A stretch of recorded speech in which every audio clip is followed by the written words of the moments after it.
Wow. Wow, color me surprised. Now, am I surprised at how bad that was or how much I liked this? Let's find out. So Final Destination 6, it has come to us after almost 15 years of a drought. We have had none, and that is kind of incredible to me because each sequel that came out just made more and more money. And I think that the fact that they took their time on this was a good decision. Starting off with my positives, I love the concept of this. So in case you guys don't know, this has to do with the fact that a character from the past survived a freak accident, as all these movies have, and now death has come for that person's bloodline. So that means all the families, whether it's their sons, daughters, grandkids, cousins, death is out there for them. And I love this concept because I think that's what helped this movie to feel like it had more depth. Now, you're not coming in to a Final Destination movie for character depth. You are coming in for some fun, creative kills, and this movie has that. But for me, I was really hoping to have the movie give me characters that I could feel invested in, characters that I feel like I could care about in this fictional world that they set. And this movie did that, and I am shocked. The opening of this movie sucked me right in. Yes, you can tell there is heavy CGI used, but it doesn't look that bad considering, okay, I feel like I have seen way worse. And it starts off with this opening with this couple in the 60s, and the guy's taking the girl out on this really cute date at this very nice swanky restaurant. And you could tell that they are super young and they're in love, and they're about to go through some pretty big personal changes. And even in that opening that's pretty short-lived, I felt for them. I felt like, man, I care about seeing these characters be together because they're so sweet and cute together. And I think that was important because once things go a little cuckoo, as a Final Destination movie does, you feel invested enough that you feel bad that, you know, certain things happen to certain characters. And I give mad props to that. So the opening is not only entertaining with the iconic Final Destination opening / premonition that we see, it pulls that off with some kills and some freakouts that it was making me like lean into my seat. I could not look away from the screen. And I also felt myself kind of like squirming in my seat. I was having physical reactions while watching this movie for most of the runtime, which again, I am shocked. I was highly entertained. This movie uses a ton of freakouts, but somehow I never felt like it was too repetitive because what they do so brilliantly in the script, in my opinion, is that it doesn't feel like it's going to be a fake out because you know how these movies go. We're on the 6th installment of this iconic franchise, so you know the spiel. You know that death is coming for you in some weird freak accident. So the way that they were written, I just felt like, oh my God, it's about to happen. Oh no, don't step on this or don't go here. I was just kind of like talking to my screen, not too loudly, don't worry. And I love that this movie was able to get this kind of response from me. So I think as the Final Destination franchise went on with their sequels, it kind of devolved from going from a more sincere, dramatic, serious tone to, by the end, it got just a bit more goofy and the humor was kind of all over the place. And some of them were okay entries and some of them were really, really bad. Looking at you, Final Destination 4. But this one, I think it played the balance of having the trauma / drama / gory time, and it balanced pretty well with the humor. There are some scenes in here that are conceptually ridiculous, and it makes you feel like, oh my gosh, should I be laughing at this because this person's about to die, but look at what's happening around this person. And then this song comes on. There are some questionable music choices here, but by questionable I mean like there were good choices, because I thought the balance between the ridiculousness of the trauma and the humor, it held up well for me. It made me feel like I was having a good time at the theater. I also want to give credit to this movie for having an unpredictable moment. There was a certain death that happened in here that for me personally, I didn't see coming, because we are told a certain set of rules that I don't want to spoil.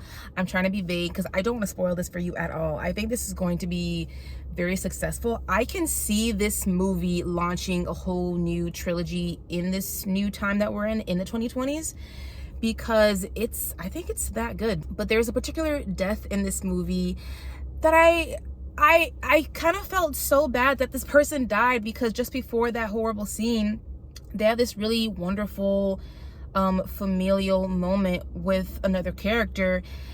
And, you know, as good movie writers do, they make you feel like, okay, they're gonna make it through this. I want to see them. You know, logically, they're not gonna make it through this because it's a horror movie, but you want to see these characters live out through this horrifying day. And I think that is what good writing does. Even though we all know how this is going to end, we know that most of the people are going to die, we just don't know how. You need to still write characters that we care about. You still need to have scenes written in a certain way that it makes you feel like to give a shit. And that's how I felt about this. To get into my very few cons, okay, so when you are living in this fictional world and you have a protagonist that is telling you all of these things are about to happen, okay, you may not believe that person because it just seems crazy that the concept of death is going to come for all of us and our families. I get it.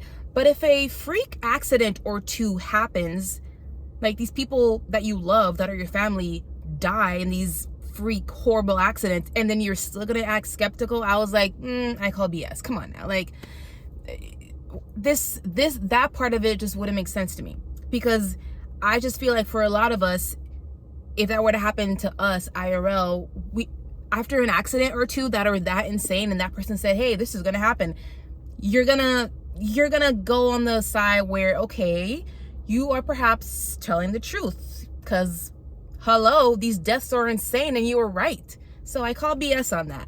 Some of the dialogue was kind of corny. It felt like the writers were trying to have some characters be hip, and I just didn't think that it needed to. Things were fine the way they were without the trying to be hip dialogue that was added in here. It's a Final Destination film. I won't harp on this for too long because, again, we're not exactly in these movies for logic. We're in here for a bloody good time. But I will call out this plot hole, or it's a plot hole to me. I just can't really wrap my head around how a certain character that we are introduced to in the beginning has beaten death for so many decades. Because, you know, we are told that even if you're just in your house, death will come find you. It will kill you. It always gets what it wants. But then somehow this person's able to evade death for this many decades. I mean, I'm not gonna harp on it for too long. Like, I just could not let go of that. That was kind of a major plot hole for me. In other Final Destination movies, the protagonist of the movie is usually the person that has the premonitions, and then there are also the people who are picking up on the visions or the ominous signs throughout the film so that they can know what is coming next. And I felt like that was pretty inconsistent in this movie. I think you see it happen once or twice, and this movie is about 2 hours long. I think it's probably the longest Final Destination movie, and I just kept wondering, well, okay, this person has this knowledge and this information. They are literally given this book of information because it's been decades, and then they're not really leveraging it enough. So I just have a lot of questions about, well, why weren't we able to see more signs through this character's eyes? You know, I would have liked to see this character trying to figure out the pieces in this puzzle and like maybe be too late to save someone, because that would have made that character just a bit more of an active character. But all in all, those are really all the negatives I have to say of this. It was 2 hours long. It's the longest, like I said, but I didn't really feel the time. I was engaged pretty much the whole time. I did not feel bored at all. And if a movie can do that, to me, that means I can give it at least a 4 out of 5 stars. You guys, I'm so happy that I liked this movie. I was kind of afraid that I wouldn't, because I think as this franchise went on, it kind of devolved into just not very great films with just really bad acting and CGI. But this movie had some good acting. It had some okay CGI. It had a very engaging concept and story.